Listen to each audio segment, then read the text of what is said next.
All right. We are live on video. Stand by for audio. All right. Good day and good evening, ladies and gentlemen. Welcome to another Live the Fuel show. So this evening, as I'm recording this here in the US of A, I'm bringing on, yes, yet another new co-host for you. This young lady comes from Australia. We're going to talk more about that because I'm literally watching the Olympics this evening and got to see some Australian athletes competing. But she's here today actually to help share with us how she lived through her own near-death experience with alcohol. But now she works with tens of thousands of women around the world to change their relationship with alcohol. So she's established alcohol education programs in developing nations around the world, women's prisons in her home country of Australia. She has online alcohol coaching programs for women globally, and also has an executive coaching program for female business leaders.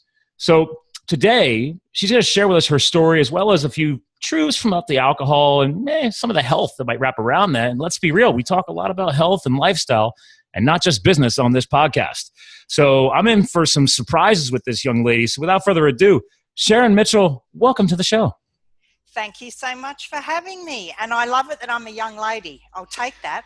Well, I learned that from my father many years ago. He's like, you always show respect. Oh, lovely. So, and real quick for our listeners, her brand is her name. So it's really simple. Sharon Mitchell with 2 L's on the end.com. And we'll do some screen sharing on the video here for our YouTube fans. But so Sharon, you clearly have a little history here around the whole touchy topic for some people around alcohol. And Correct. Real quick, before we dive into that, you hinted in some of your bio here about the relationship with alcohol. So I don't have a pre-programmed Q&A, but the first thing that popped in my head when I started researching you was, well, okay, so is she just promoting getting people off of alcohol together, or are you actually working with women to help them also succeed with that in their lives as well? Because obviously there's two schools of thought these days. There's some people who go completely cold turkey. So I'm interested because where's that word relationship mean to you here in that process? That is an excellent question, because very early on in this process for me, I discovered that one of the biggest misconceptions that society has about alcohol is that we just have drinkers who are normal drinkers, so to speak, and who are social drinkers or even heavy drinkers, but who kind of just sit, and it's a normal thing that you can do as part of a healthy diet, and everyone else is there. And then we have a teensy little amount of people who are alcoholics. And that everything we do in this part is okay, and then there's the alcoholics. But what I actually discovered is that over 90% of people who have health issues related to their drinking are actually not alcoholic. Oh, so... Yes. So there's a lot of services around the world for that less than 10% of people who are affected by alcohol, but they are alcoholics. Right. The rest of the people, there's very few services anywhere. And we're talking big numbers here, because one thing a lot of people don't realize is that alcohol is actually the third biggest killer in the world. Wow. The third biggest killer in the world, and 90% of those people really don't have accesses to services on any level. Well, and I could tell you, because I've had a lot of interesting healthy gurus on this show. And one of them actually coming to mind is Dr. Anthony J. He's a specialist in estrogenics or estrogenetics type of thing, basically the study of the estrogen levels in male and female, right? So he's currently on a project with the Mayo Clinic right now. So his Instagram feed is blowing up with, like earlier today I watched it. He was doing a live video of the nitrogen tank, and he was bringing out cell clusters and stuff. I don't know. This guy's playing with a whole different level. Yeah. But him and other doctors, we've discussed, especially biologists. We're not talking about the traditional MD here. MDs actually don't know what I'm talking about. No. We get into gut biology, the gut biome, and how, and I'm guessing this is kind of a little bit where you're hinting at here, right? Is our gut biology, some is more sensitive than others. Some can be rebuilt and healed, and it doesn't mean you have to completely remove alcohol forever from your life, is what I'm learning. But I don't know. Where do you chime in on that? Well, what I do is I'm all about empowering women with the information that they need to actually make a decision on what amount of alcohol is the right amount for them.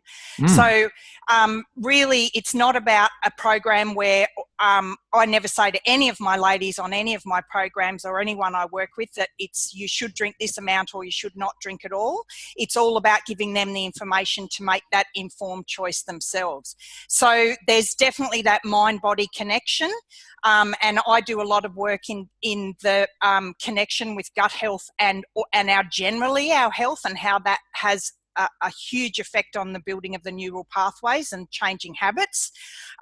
So I do a lot of mind-body stuff. But yeah, really, as far as that decision goes about whether you decide to stop drinking altogether or just cut back, I don't have any rules. I'm all about informing people with the truth, which on this subject of alcohol, women's health and alcoholism, there's a lot of stuff out there and not a lot of truth. So from a marketing business world standpoint, I love the fact that you've taken a stand on the female front because let's be real, you can only help so many people. And one of the easiest ways to divide that line is like, okay, well, I'm going to try and help all men and women. Or I'm like, you know what, let me at least niche here.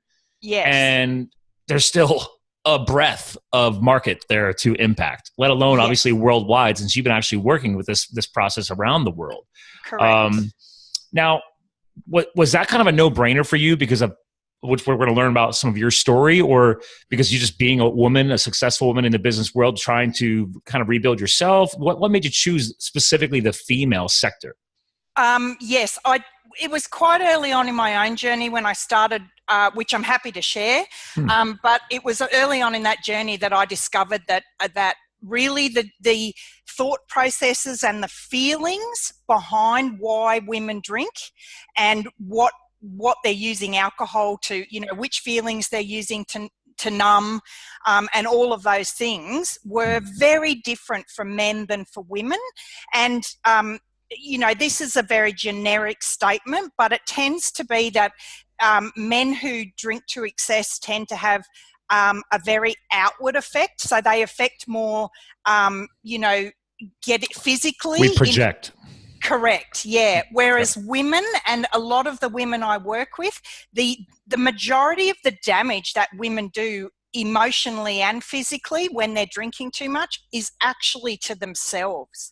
And so that's a very different way to look at things and how you're looking at when you're going to change your relationship with alcohol. So for me, I saw that a lot of things that were being said to people in general about changing the way they drink worked very well with men, but it was oftentimes exactly the opposite than what women needed to hear.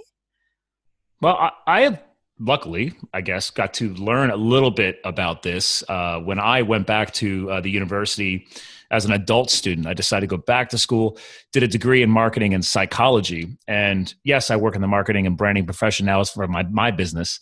But I have to admit, the biggest value that I took from that experience was the psychology piece, understanding how we all work. And there's so many layers of psych.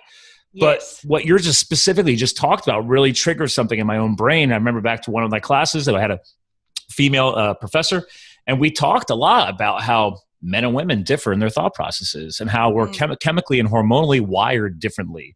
For example, she talked about how as a guy, when we have a problem, we usually actually go inward, whereas you ladies, I believe I'm still right on this, whereas you ladies actually are better at having that inner circle of friends and trust and communication. So it's interesting how what you just explained, though, is that when it comes to alcohol, you ladies go inward as us men go outward with alcohol. But as what I'm talking about, if there's a problem, and I'm not referring to alcohol, it just seems like us guys, like we'll just try and muscle through it. And I'm not going to go talk to my fellow bros about this because I don't want to show sign of weakness or vulnerability. Whereas you ladies, I don't know if this is true or not. I'm like, it seems like you have no problem communicating. I don't know. I mean, can you relate that at all to our listeners on that? Perhaps because with alcohol, unfortunately, and I mean, one of the biggest issues we have with anyone making change to their relationship with alcohol is the stigma attached to it. And the problem is that many women feel like they've failed if they have any kind of issue about drinking. And so they're much less likely to speak to someone about it. And I find on my membership program that people join, and it has all my courses and stuff, but it also has a very secure forum, obviously, that they speak to the other ladies who are in my membership program. And for many of those ladies, they say that this is the first time that they've ever spoken to anyone about their drinking, even their best friends or their husband or anyone. Wow. So these are women who are successful in many other areas of their life, and you would consider them high functioning. But their alcohol, it's kind of like their superwoman, but their alcohol is their nemesis. You know, it's their kryptonite. And they've kept it to themselves and just keep soldiering on. And then they have that, once they do have that ability to feel safe, you are right that once they know that they're safe in that environment of other women, they will be right open. And they do get a lot from actually speaking openly with other women who understand what it's like to be in that situation that they're in. Well, and real quick, just to pause on that, because I was on your site earlier, I'm going to go ahead and switch over to a screen share here. Yes. And I love your immediate tagline. I help women change their relationship with alcohol. One sentence. Real simple. Yeah. I mean, let's cut to the chase. You know exactly what you want to do. And so what this membership program you're hinting at, is that the flourish component? Because you have you break it down to women and alcohol, then there's the hydrate formula, and then obviously flourish. Yeah, at the moment, the Women and Alcohol is a free download that anyone can grab, and that has all of the statistics that really you don't see around, which are the statistics about how alcohol is affecting women's health. Most people are very surprised to see how significant those truths that are in there are. Wow. The Hydrate program is a little audio program that I do so that people can just have some it's kind of like a bit of a quick start if you think that you could do with some help, and you need to know a bit more what your triggers are about why you drink and that sort of stuff.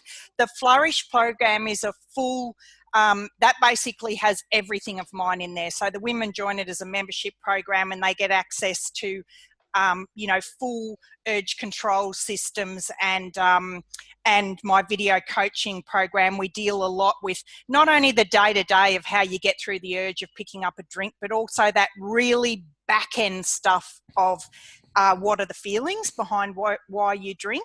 Because just quickly, I mean, really the important thing about this to know is that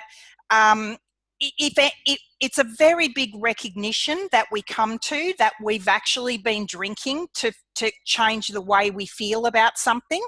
And if all you do is change the way you drink without recognizing what those feelings are that you were trying to change, then 100% of the time, what happens is the person either goes back to drinking the amount they were before, or they swap that for another bad habit.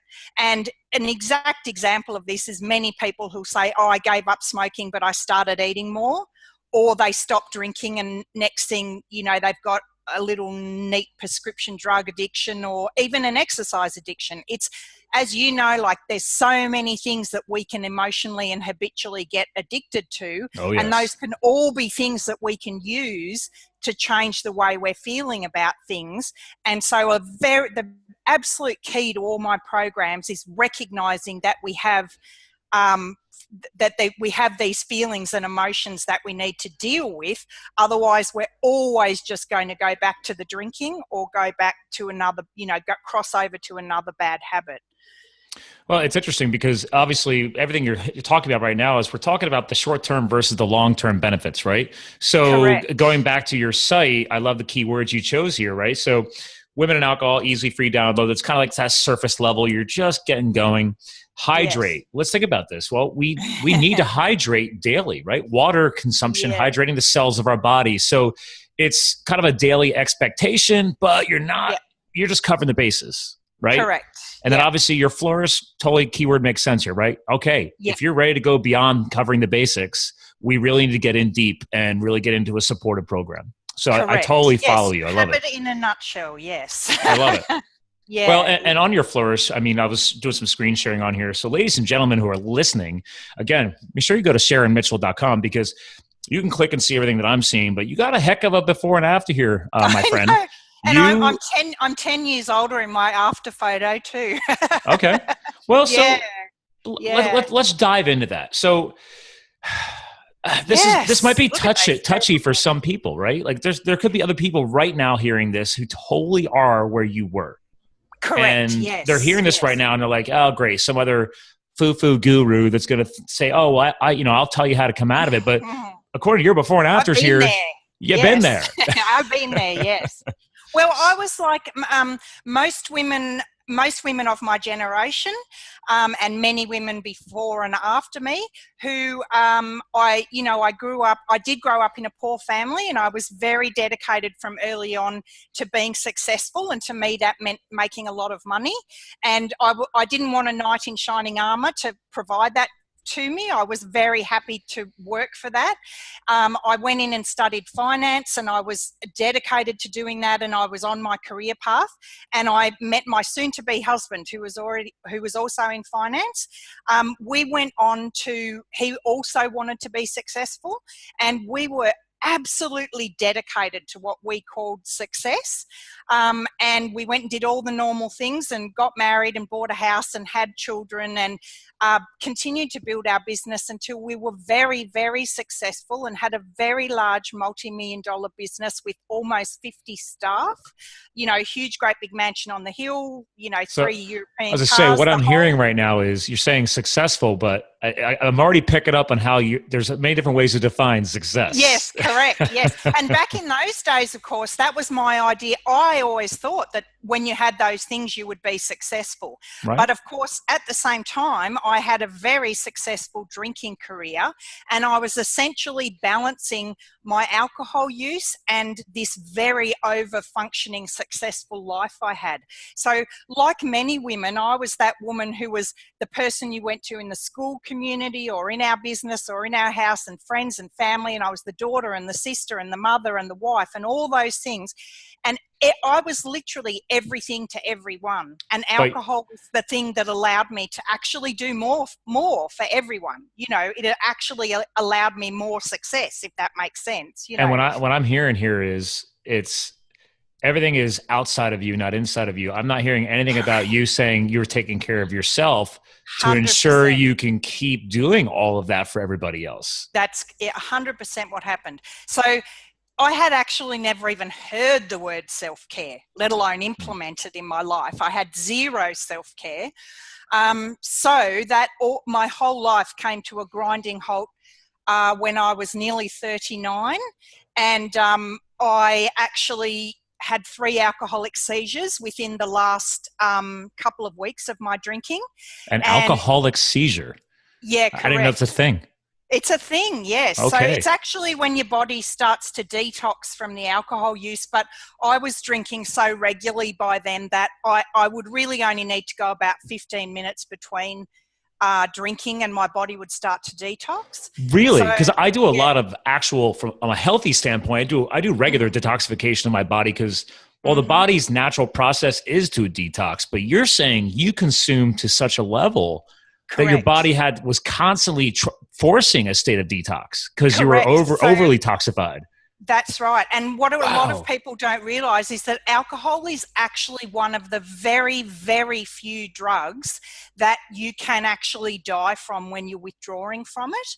So that's why when people get to the stage that I was, you need to be medically detoxed, otherwise you die. So they actually did think I was going to die that night, and they brought my family in to say their farewells. And then I remember that night the doctor leaning over to me, and he said 2 things I'll never forget. He said, "Sharon, you're an alcoholic." And then he said, "And you're going to die probably tonight." And of course, this was amazing for me because I was so high functioning. This is the first time in my over 20 years of drinking that anyone had ever said to me I was an alcoholic. I had never had anyone even introduce that idea to me. And then that he said I was going to die. But from my point of view, I remember looking at him and thinking, I hear what you're saying, but I don't actually have the ability not to drink, because I was in that place by then. But anyway, so very long story short, I did survive, and I now know that if you die from your alcohol withdrawal, it's within those first 3 days. So 3 days later, I was kept in that emergency detox area for those 3 days while they thought I would die, and then they moved me into the normal detox unit, and they said, you will live now. So that was literally that was the first time in my whole adult life I'd actually not been drinking. Well, let's pause on that. So, because earlier in your explanation here, you also hinted, here's the thing, I'm pausing on the social aspect here, because you said socially or within your own family, no one has ever assigned that label. Correct. But then I think that's also due to maybe social engineering, because again, socially, it sounds like you guys probably had parties and get-togethers and professional gatherings, personal gatherings, and it's customary to have a drink in your hand. It is. But I guess maybe people never bothered realizing how many drinks had passed through your hand because you were such a high level of functionality. That's like exactly you could cover happened. it up, and people had no idea that you were hammered. Yes. And to a large extent, I didn't even have to cover it up for the majority of my years of drinking. And afterwards, people said to me, oh, we knew you were a big drinker, Sharon, but you function so well. It was just like your relaxing thing. No one ever thought it was a problem for me. And interestingly, even my doctor, who I saw regularly for my whole life, and he was so apologetic after this had all happened, because he said, Sharon, I had no idea that any of the things that were happening to you could ever have been alcoholic related because you were so high functioning. Well, hold on a second. All right, so this goes back to a whole other show about how, no offense, I have friends that are MDs. Yes. The MD is limited to their knowledge of pharmaceuticals. I truly believe that unless an MD chooses to break out of the norm and finally start doing their own self-studies as an adult professional, they cover 1 hour on nutrition in their university. I have heard that. The whole time. I've gotten doctors to admit that on my show.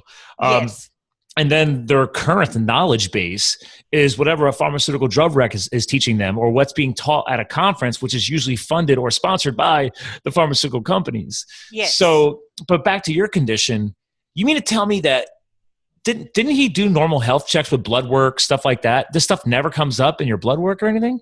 Never enough that he had noticed it at that time. No. Wow. So whether he didn't do the right tests and all of that stuff, but I literally think he thought because I was wealthy and fully functioning that there was nothing even worth checking. Well, you're going to appreciate this because you just said the word wealthy. And one of my favorite quotes that I truly live by, and I might have to launch a new quotes page on the site, but it's I think it goes way, way back. I mean, this might be like Greek descent. I can't remember the actual person who actually said it, but it's our health is our true wealth. Correct. And unfortunately, back to my point on social engineering, and what you already hinted on social engineering, we're led to believe that you have to work hard and make lots of money and have the big house. But as I joke around with people, I'm like, okay, let's say you have millions of dollars, and then as you just hinted at, you are living my quote. I say, well, I could have millions of dollars and I'm stuck in a hospital bed. What the hell's the point? That's exactly right. Yes. Like you could have gone blind. I've read about blindness from alcohol. Oh, that there is any number of things that I was so lucky, a stroke, so many health. And now I know all the statistics related to those things. But also, as you mentioned earlier on, the interesting thing is that all of those things that I was looking for happiness were 100% outside of myself. External. Yeah. Yeah. And I had never learnt that skill growing up of finding my happiness internally. And so it was literally never something that I had focused on doing. It's back to your point on self-care. Like it 100% is. Your parents and their parents' generationally, they were taught to be tough. World War I, World War II, those generations were basically taught to swallow it and deal with it. And this is important for our listeners because a big part of our demographic of listeners is the Gen Xers like myself. I'm 40. And then obviously handing this on to the next generation, the millennials, is that a lot of people call millennials soft because they're looking for mentorship and guidance. And people think they don't want to work hard. I'm like, no. They're willing to work, but they're looking for that motivation, that inspiration, and they're looking for that drive. They're looking for purpose is what I've gotten for a lot. Yes, I agree. And this is important going to your point on self-care because you're now an influencer showing this to other women. Listen, Correct. I was not brought up with self-care. I wasn't really brought up with self-care. I had to learn this through my own self-development and I'm 40. So how many other women out there still haven't found that word self-care? Yes. Yes, a lot. And it's the first thing that I deal with in all my programs with all my women, because what I find is that mostly women believe, and we very much do still to this day, and even the young generations get taught this as women, is that we are the caring and the nurturing sex. And so a lot of women actually think that as soon as they make any steps towards self-care, then it is selfish. So I was just going to say selfish, yeah. Yeah, and if you ask most women, one of the most hurtful things that they can ever get told is that they're selfish. And we do work very hard to do things so that we don't outwardly look selfish. And so it is actually a mechanism of training women to understand. I mean, I love the old analogy about when you're in the airplane and they say to you, when that oxygen mask comes down, you fit your own before you fit someone else's. And it's exactly the same with every other part of your life and self-care, is that if you're like me and so many other women, then you're so busy caring for everyone else. And it can be everything from your business to your household to your community to your kids and your family of origin and everything, that you're so busy caring for those people. In the end, it's all going to come crashing down like it did with me if you don't have a mechanism for self-care. And so we need to change our thinking as women to understand that if you are actually in good mental and physical health, you have the ability to help more people, which I'm living proof of that, because I had zero self-care, and I was trying to help everyone in my life. But now that I have, absolutely awesome self-care, and mentally and physically, emotionally and spiritually, my self-care is fantastic, I literally help tens of thousands of people around the world. I was going to say, there's no way you could be doing what you did today when you were in that prior state. No, and I was literally giving so much of myself, I had nothing left. There's no way I could have helped any more people than I was, even if I wanted to. Whereas now it's limitless, because my first thing I do is look after myself, and that then allows me to help more people. It's and let's be real, for our listeners, this is not just for women. I mean, what you're sharing with us applies to the male sex too, in a similar but different way, right? Yeah. Maybe we're not the guys that are out there, giving ourselves to obviously our children and our wives or significant others. Maybe a lot of times, like me, I'm very socially active. I think my fiance even says, she's like, you're kind of a social whore, but like in a professional way. And I was like, I'm a huge CrossFit nut. I'm a CrossFit coach in my free time. I love it. And, I was a ski race coach, I told you earlier, for years. So I always have no problem filling in my free time. So, but I've had to get a little selfish in this past year year and a half now, since launching the podcast and everything else. It's like, wait a minute, Scott. And even one of my closest friends, who's now growing a very successful company, and he said, listen, Scott, he's like, I've known you a long time.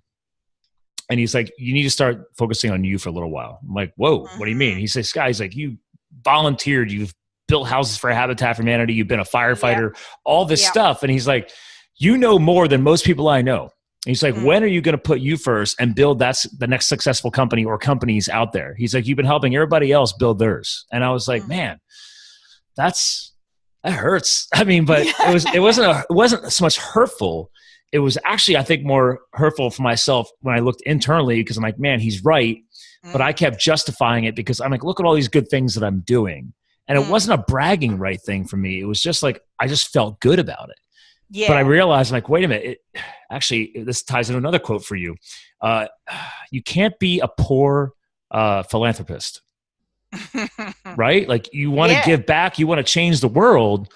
Yeah. But I can only volunteer so many hours physically in my life. Correct. But now I'm in that phase where I'm like, actually January 1st this year, I switched my company over to a for-purpose business model. So now quarterly, I'm going to try and grow the percentages. But basically, as soon as income hits my business, I immediately remove a percentage out for nonprofit activities.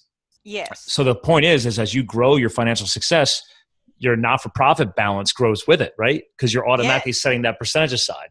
That's I learned that at a powerful event I go to every year called Thrive, Make Money Matter. I don't know if you've ever heard of it. I highly recommend it. It's world-class speakers and entrepreneurs come to this event now. And the whole point is teaching people to find purpose in what they're doing. Yeah. But it goes back to your point. I just wanted to share that with you because it's just eye opening because we feel guilty if we try and focus on us for a little while, I guess. That's right. Yeah. And the other thing is that, and again, this I find with women, and so I'd have to leave that to you as to whether men do it too. But what a lot of women do is, even as I was saying, is if we have a lot of feelings that we don't want to deal with that make us feel uncomfortable, one of the many ways that women will actually avoid feeling those feelings is by busying themselves. And so a really good way to do that is for them to do things for other people. So the whole thing about doing things for other people, for women who have low self-esteem and it's one of those feelings that they're trying to avoid, actually doing things for other people is a great thing. They actually will, as in they think in their mind it's a great thing because they're avoiding it. They're actually avoiding feeling bad, but in the meantime they're really busying themselves doing other things. But the problem with any feelings is they come back and bite you in the bum. Yeah, they always come back. You're not dealing with them. Anything. That's right. What's the old adage? It was, you just gotta push it deep down. Like, I'm like, but you can push it down, but eventually it's going to come bubbling back up. It comes like a volcano. Yeah. And that is the thing, is that for those people, even though they think, why aren't I feeling any better? Because I'm doing all these things for other people.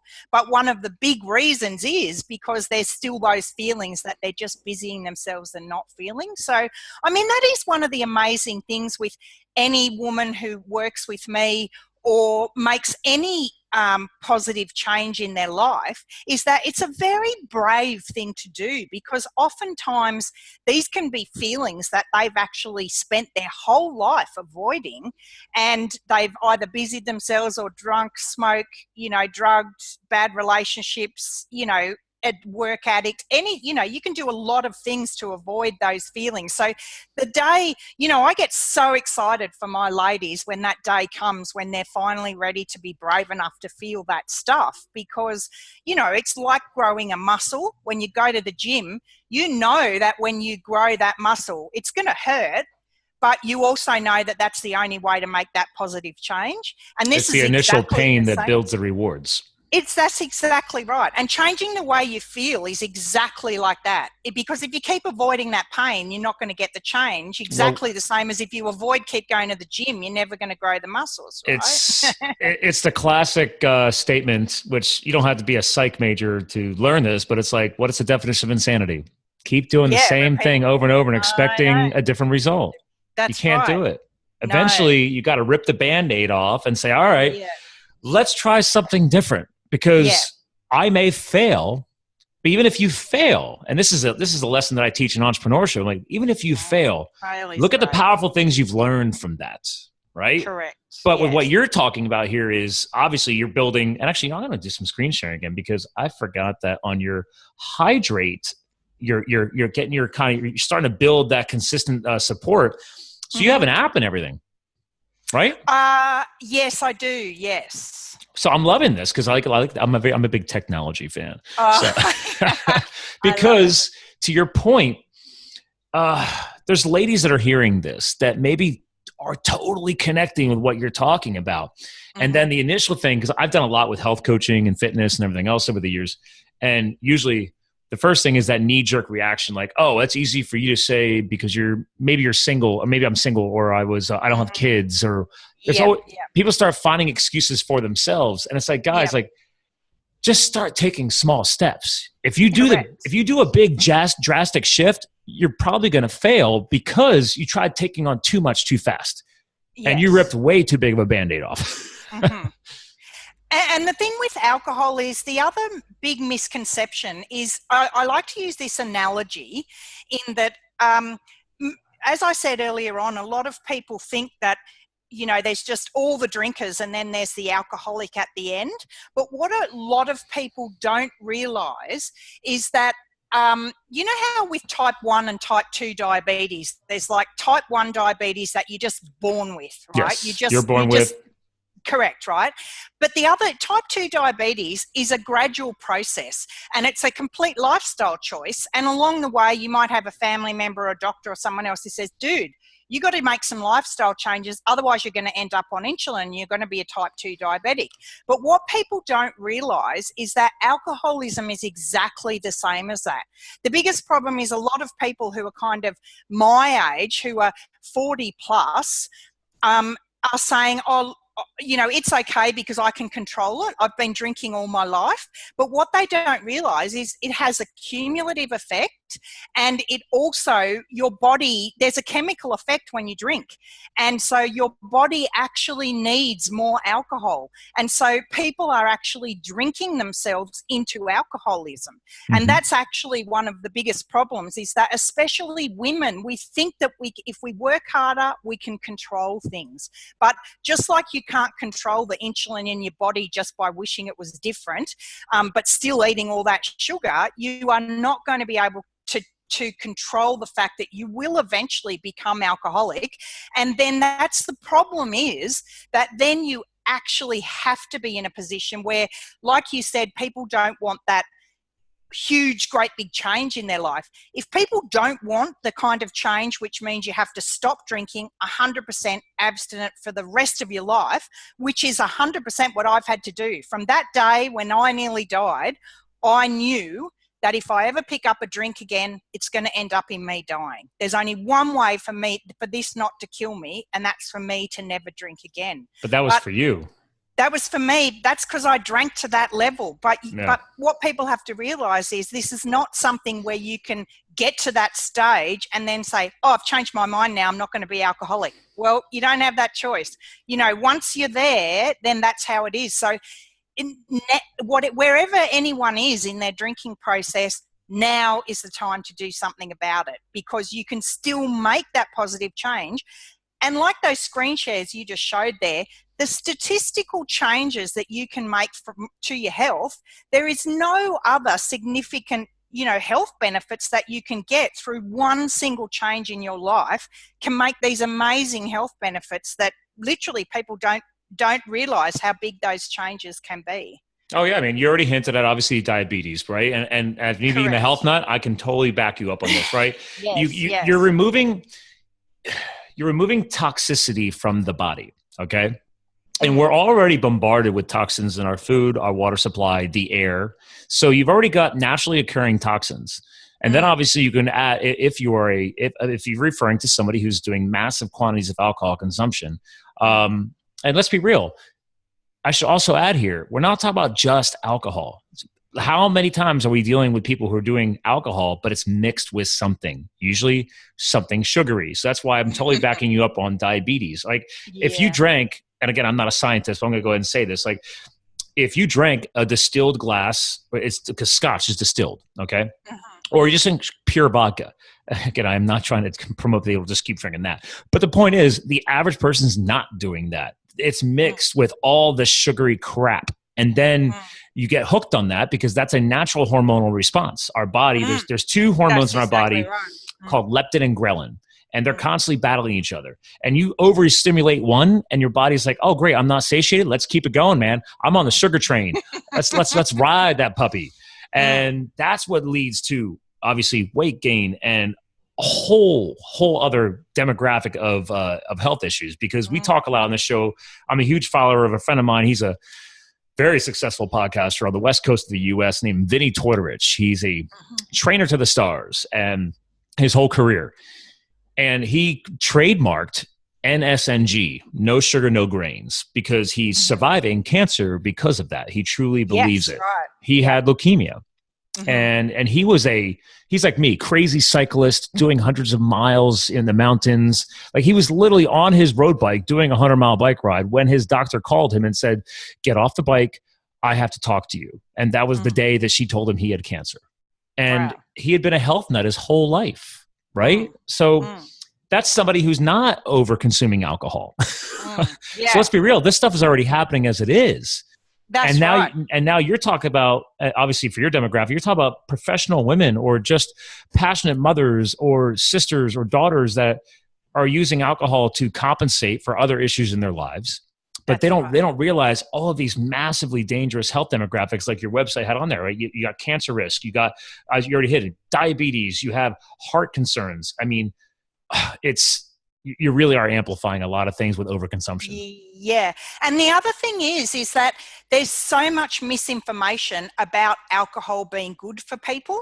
And I just want to make it very, very clear that the vast majority of those research results that came out saying alcohol is good for you have been squashed. Yes. And are 100% not true. But of the very minimal benefits that you can receive from some alcohol in some amounts, I want to be very clear about two things. One is that all of those health benefits can be achieved by eating other good, wholesome food that you should be eating as part of a good, healthy diet anyway. So there's no health benefit that can only be found in alcohol. And the second thing is, which most people don't realize, is that alcohol is a poison. Yes. It's listed by the World Health Organization as a poison and a carcinogenic. And this single sentence is very important for people to remember. According to the World Health Organization, there is no such thing as no risk drinking. Correct. So every single drink has some risk associated with it. Oh, God, so yeah. when people put that in balance and say, because at the moment, so many people say, oh, it's okay to have red wine because it's good for me. Well, no, because the benefits can be found elsewhere, and that glass of wine is doing you damage. So a big part of the education I do is at least to tell people that so they can make an informed decision, because so many people still think that the health benefits outweigh the risks, which is 100% not true. I tell people all the time, I'm a huge health and fitness nut, right? But let's be real, yeah. I still have a drink, okay? But I also know, even Vinny will tell you this, Vinny Toyota-Rich, huge health nut. He literally goes through, he'll sometimes announce a full year of his NSNG commitment. And what he says is, he's like, you know what? He's like, I'm literally not going to be putting any life into living. His little slogan is, even if he's not doing a completely free year, so to speak, he'll say, hey, I do put a little life into living once in a while. And what he refers to, he's like, no, that doesn't mean I'm eating grains and bread and all that crap. He's like, but maybe, once a week, he's like, I might have a scotch. He's like, I like to sit down and just have a scotch. But he's like, let's be real, people. He says the same thing. He's like, I am still introducing a toxin into my body. Correct. Let's be real. He's like, I'm admitting it, and I'm telling you people so you know that I even know that. He's like, the difference is, he's like, I also live an extremely healthy lifestyle, as you hinted, the whole food consumption, clean eating. He's reducing so many other variables in his life. So if he does have that one drink, yes, it's still a toxin. It's still not good for you. But he's done all these other variables, and he's only having one. Right? He's only having one. Yes. And as he hinted, it might be once a week or once a month, not, once a day. Yeah, that's right. Yeah. So it's important people to understand that, because this goes back to the ladies you're trying to get through to, is some of them may freak out like, I can't go completely alcohol free. Well, everybody thinks that it's impossible in the beginning, but there is going to be a stepping process. I'm sure that's all built into your programs. Yeah, that's right. And unless people leave it too late and you're in a situation like I was, where you are alcoholic and you have no choice but to never drink again. And you're literally in a hospital. I mean. That's right. Yeah. But if you're not in that situation, now is and if life without alcohol seems scary to you, then that means that now is the time for you to do something about it, because you're giving yourself the most amount of choice the quicker you can get onto this.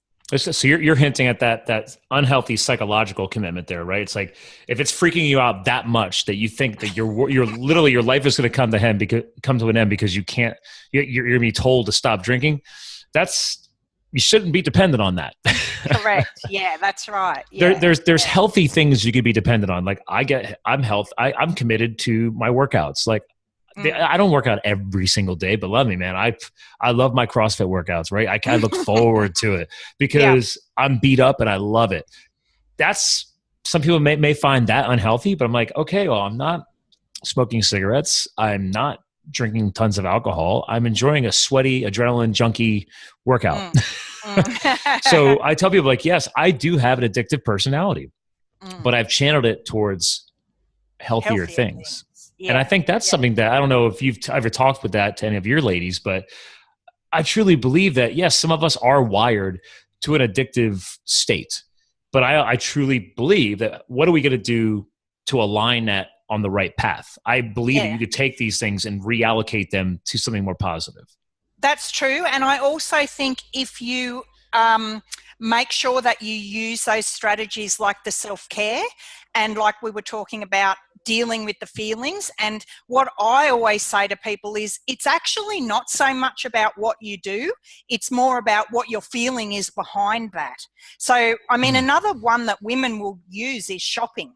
So it literally can be a matter of, they're like, I feel like a drink, but I can't pick up a drink, so I'm going to go shopping. You're like, well, actually, what you need to do is not pick up a drink or go shopping, but sit and have a think about what feeling you're trying not to avoid right now. Yes. So it's more about being emotionally evolved enough to actually be willing to look at those feelings and dedicate that emotional self-care time to that. So I think for people, as you say, who do channel an addictive personality into doing different things, as long as you actually look at the reasons behind why you're doing that, then it's a positive thing. Well, and I just wrote this on my whiteboard here, right? Because I wrote self-care down here, and I totally drew an arrow to root cause discovery is what you're talking about. And yes. I think it goes back to my little frustration with MDs, right? It's like, okay, well, they're being taught to treat a symptom or an issue with a drug. Mm-hmm. The drug's not the cure. The drug is you just treating a symptom. What is the symptom of? What is the root cause that led to the symptoms that's leading to the drugs? If you could trace it back, this is why, that's the biggest battle between Eastern and Western medicine is Eastern medicine's been around a very, very long time before drugs even existed, because they really try and find what the root cause is. They're not trying to treat the symptom. Whereas especially here in the USA, I'm sure it's similar down in Australia, but it's like, okay, guys, we're looking for that quick fix. And everything I've learned from you today is, you ladies and men, the quick fix is, well, okay, I could just not sit down and really try and make myself think about that root cause. I could just go shopping or go have a drink instead. That's right. Yes. Right? Yeah. And when you find that root cause comes over a matter of time, when you spend enough time sitting with your feelings behind why you're trying to drink or distract yourself with anything else, then you can recognize what the root cause is behind that feeling over time. It's a process. That is a thing. There's no magic cure. No, but as you hinted at earlier in the show, we have to start putting in these reps. It's like going to the gym, right? You're putting in the reps to get better at something. You have to take time and commit to that. And over time, the process does get easier. You learn I'm going to relate this to barbell, right? Like, you learn how to pick up a barbell, how to hold a barbell, the form, the technique. The weight will come. Don't worry about it. The weight will come. We coach this all the time. You need to start spending time on how to move it, become comfortable with it. And I think that comes back to your points here on alcohol, right? Is, okay, well, you need to learn what it's like little by little to not have that. And you might not be ready to sit down and dig deep into your inner feelings and your root cause discovery process, because you've never even sat down. Like, let's sit your butt down and just start thinking a little bit. And then it might freak you out, but at least you took that 5 minutes, and then maybe next week it's 10 minutes. Correct. Yes. It's like meditation. I suck at meditation. But that's my goal this year, is to dig deeper into that.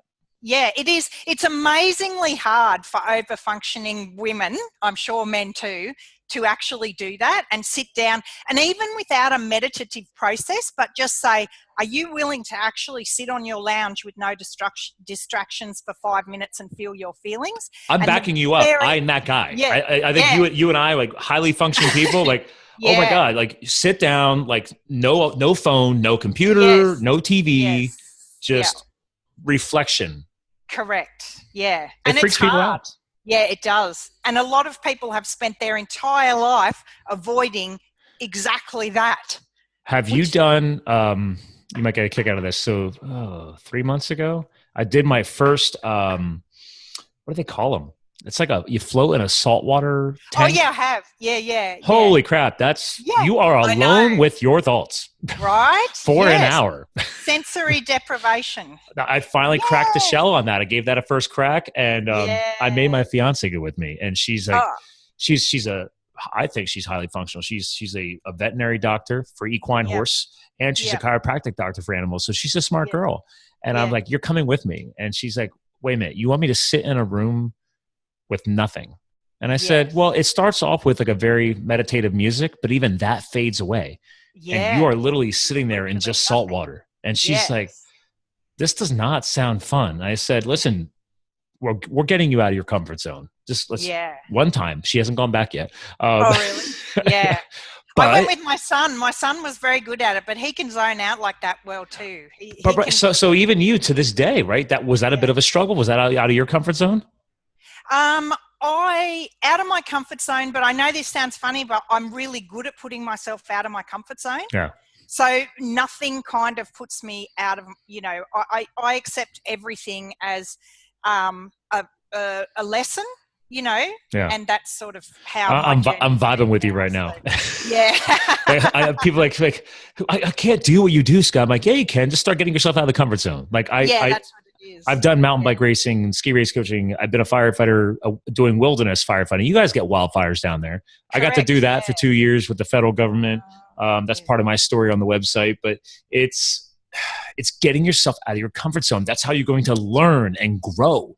And that's why I love skydiving, because it's like, some people think I'm crazy doing that. Well, my fiance likes to go do that with me too. That's how we got engaged. So it's, hey, oh, that's nice. Yeah. Get out of your comfort zone. Yeah. So. I learned that early on. I was probably only about a year sober, and I recognized that I really had to start feeling those things that I was afraid of. And so I had this crazy idea that if I could feel some of my physical fears, because I was so physically afraid of so many things too, that I would better be able to feel my emotional fears. So one of my biggest fears was flying. So I went, and I got flying lessons till as a pilot? As a pilot. Okay. Yes. So I went right through until I could fly the plane solo.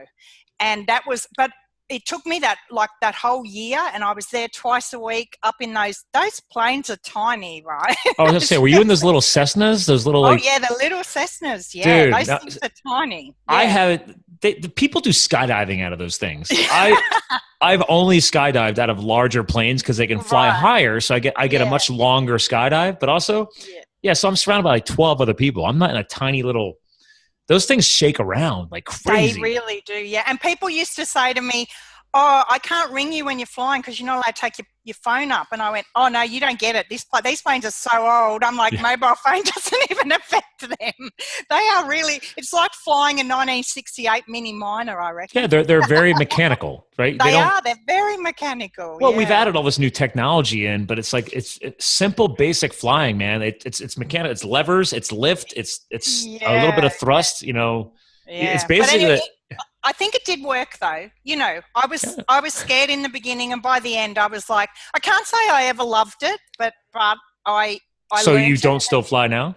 No, I literally just did it for the sake of saying, right, this is it, and I can fly a plane solo, and I did that. But yeah, some people say, oh no, once you're only afraid of flying because you want the control. But then once I was up there flying the plane, I was like, no, I still want a Qantas pilot up here. There's no control issue. Hey, when I left the corporate world to go get a shot at the firefighting thing, I wasn't sure if that was what I was meant to do, right? So I went all in, man. I gave everything away, fit my life in a car, moved west, and I'm in my 30s. So I did that for 2 years, and then I realized, like, okay, I got it out of my system. I've done one of the most dangerous jobs in the world, and I'm good. Like, I know that it's like you, right? You reach a point where I'm meant to do more, and I think get a bigger message out there. And I'm not saying that firefighters don't do a lot. I respect and honor that position now that I've done it. But it's like you eventually reach a point, like with you and what you've built on your platform here. I love it because you can do more. You can impact more. And you're doing it. And I'm loving it. Well, a big thing for me was I was about 4 years sober, and my kids were finished school and all of that, because I've got twins, and so they finished school at the same time, and they were off going to uni and doing their own thing.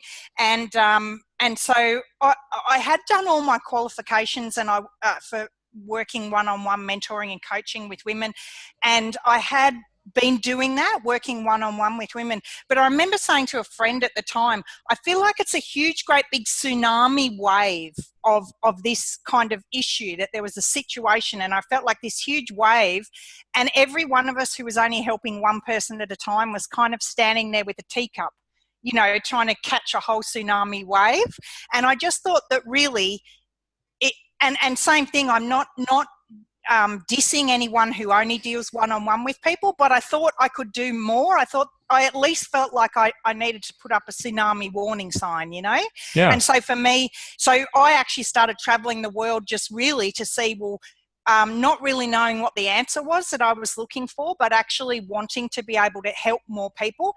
And that's what enabled me to realize that really using the one-to-many platform that you can do online not only allows me to provide these paid services to women in Western countries, but the same as you, I have a very philanthropic basis to what I do. And then I also provide services now into developing nations so that I can help women, and in a lot of countries that I work in, the men too, who are struggling with their alcohol use, because a lot of developing nations, they don't have public services like we do. No. So a lot of people who are alcoholic just die. I mean, like it was in America and Australia and the UK 100 years ago, they just thought if you're an alcoholic, they either just let you die or put you in a psych ward, right? Because they didn't know what to do with it. And it's very similar in a lot of developing nations now. And anyway, I found that for me, it was important not to be only able to help all of us here in essentially the wealthy countries in the world, but, you know, alcohol is the third biggest killer in the world, and I do want to be able to help people everywhere. Well, and so I was actually going to bring this up because you talk about right now how be able to make a bigger impact worldwide, not just, let's say, USA and Australia. Mm-hmm. So is that part of the messaging behind you launching the podcast as well? So I had to throw a little plug in there. I'm like, you're a fellow podcaster, so I want to shout out for you on that. So, and actually, I noticed you're on SoundCloud. So, yes. So was that part of that another way of getting your reach out there in a bigger platform as well? No, I had really been using the podcast really for my ladies in the Western countries. Oh, okay. But that said, because really in the education that I do in a lot of the developing nations is kind of at a different level, in that a lot of the information about health and well-being that we in the US and in Australia and in the UK, and that we grow up just understanding a lot of things, those are actually, they're not really educated in those ways, and a lot of the developing nations don't even have the regulations that we have, like age restrictions or the places that they can advertise alcohol. So most in developing nations, I mean, they still have alcohol education, alcohol advertising in schools. Okay. And so they don't have any alcohol education telling them, the health issues related to alcohol, but they actually have the opposite to that, and they actually have alcohol being advertised in the schools. And they also they mostly have no regulations about where you can buy alcohol or who can buy it, and age restrictions and all of those things. So a lot of the education in developing nations needs to be done on a very, kind of an initial level. Sounds more like an elementary level, right? It's correct. You got to walk before you run. So correct. Yeah, and that's where I'm at with most of those developing nations. And the interesting thing is that initially we had thought of doing education services, obviously, and having them translated into the local languages. But what became very apparent very quickly is that most people in most developing nations are not even literate in their own language. So they can't read their own language. So the systems that we're developing now are actually pictorial education systems, which means that anyone in any country, and it doesn't matter if they're illiterate, which a lot of people with the alcohol issues are can still access that information. But once again, I mean, using online platforms is an awesome way to do that. Yes, I mean, they're using that with just simple video. I mean, but even Correct, video yeah. in third world countries is hard to get out there, right? So as they Yeah, build the infrastructure, it will become that's more right. prominent.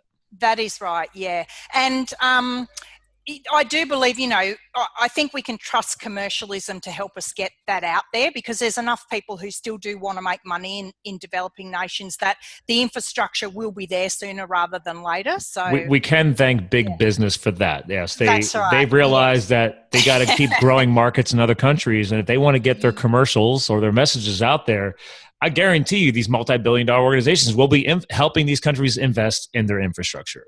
That's and right. if that's the necessary step, cool. Let them spend that money, because that's going to help powerful people like yourself who are trying to get a positive message through those same channels. That's right. That's exciting. Yes.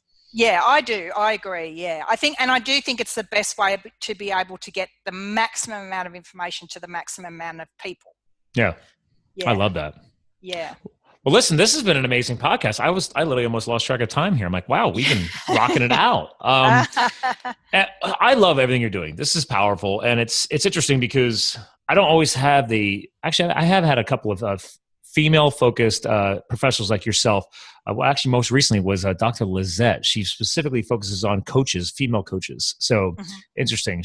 You'll have to get you two connected. Yeah. Because she's psychology, and she's actually she's a university professor as well. Oh, so, okay. Right. So she's a teacher, a coach for coaches. Yes, right. And obviously a very smart woman in the psychology space. So we'll have to I love getting people connected. So, yes.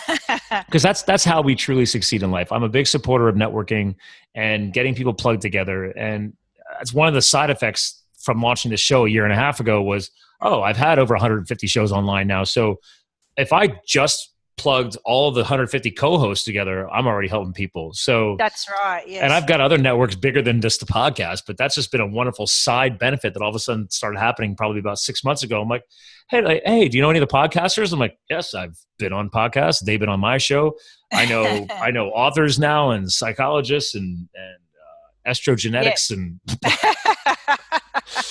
I have to make a list one day. So yes, yeah. But if that helps you, it helps us all not to reinvent the wheel. I think. Yes. To learn from what other people and their specialties, and it can bring all of that knowledge together. And there's a lot to be said for that. And it's also faster. It's smoother. Anytime you have a warm introduction, it's a lot faster to get you connected to somebody with a simple personal email from me or a quick message over Facebook to them, because we're all connected now. I'm like, hey guys, just had so-and-so on my show. I really think you need to connect up.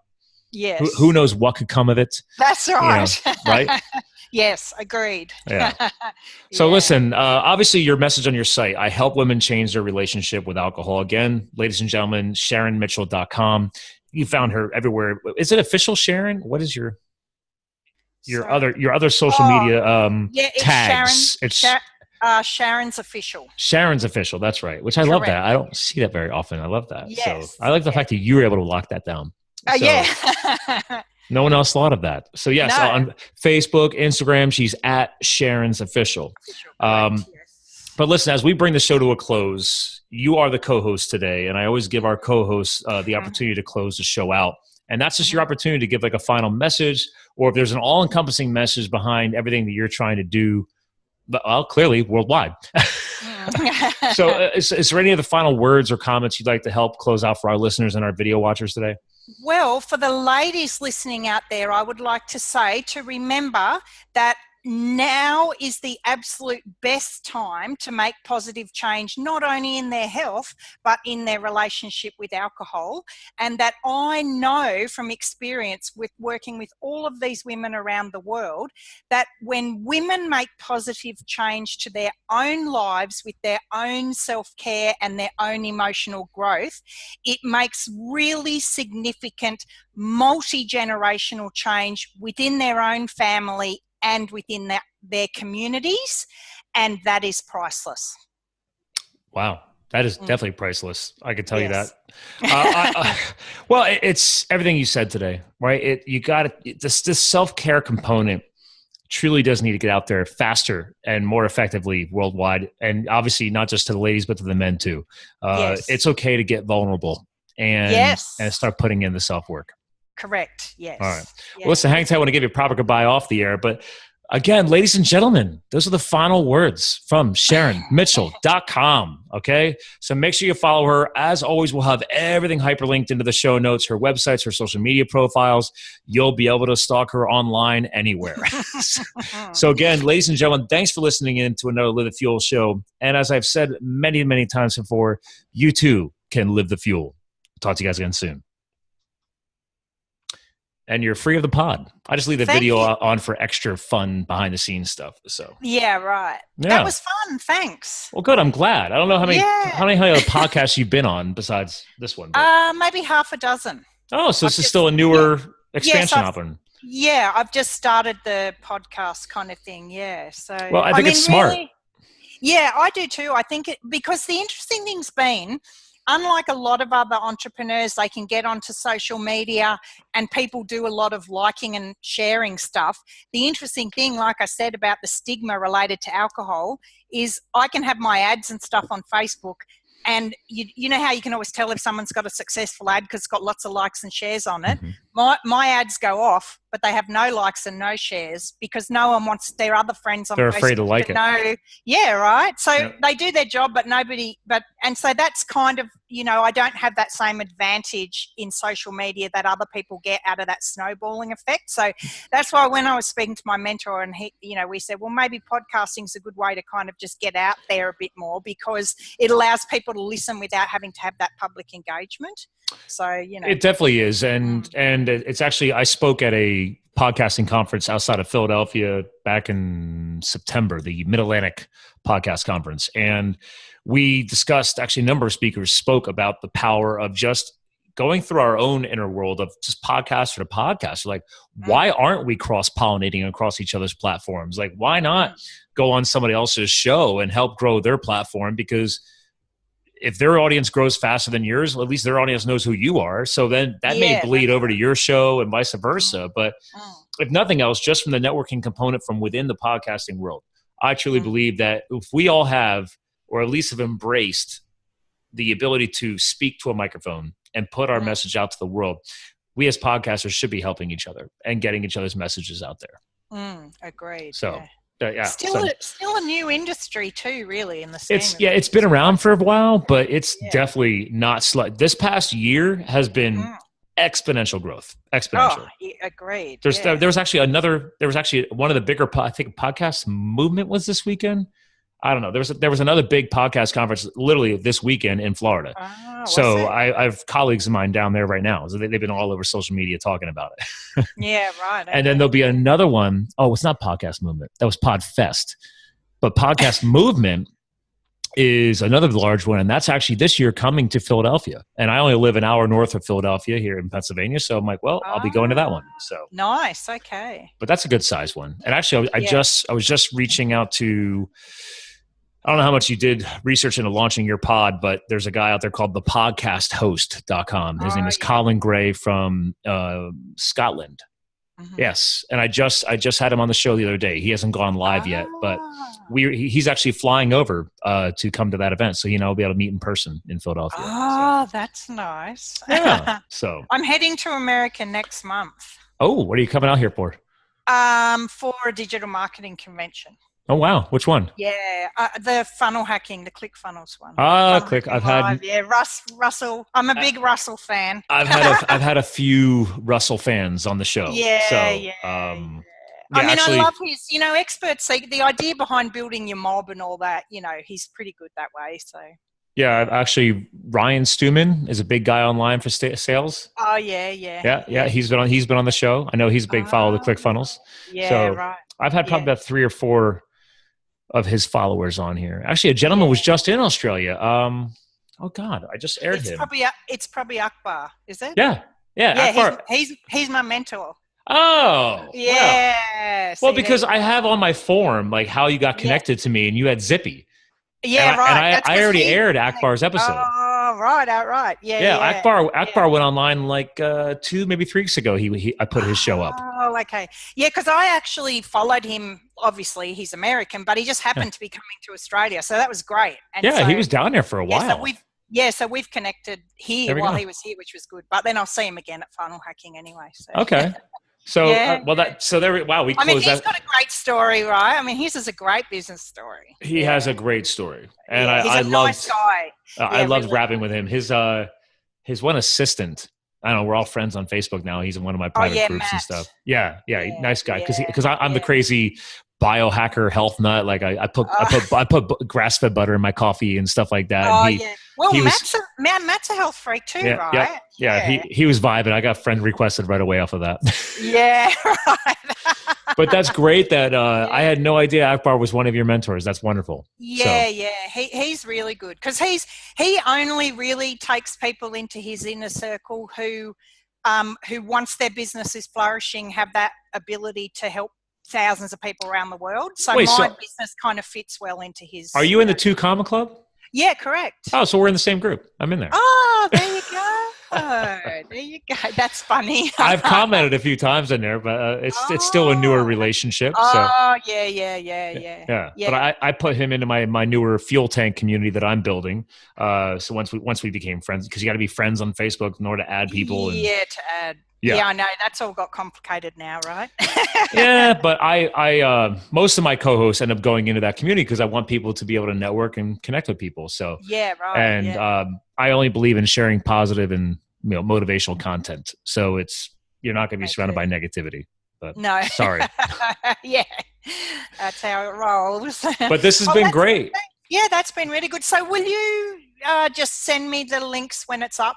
And I can get it I do that to everybody. Stuff. Yeah, basically, I'll send an email back saying you're live, and you'll have everybody gets a standard long URL, and then I do a quick short link as well. Okay, great. And then what I tell people is if you end up beating me to the punch as far as sharing the content, then as long as you tag me and I know that you already posted and you beat me to it, then I'll end up sharing your post because I tell people all the time, like, dude, share each other's posts, like that way you're not the only one creating your own posts, right? Like so if I beat you to the punch, I'm like, great, I've already got the Facebook post up, you can share it. But I will be sharing on Instagram, Twitter, Facebook, and LinkedIn. So okay, great. I hit them all.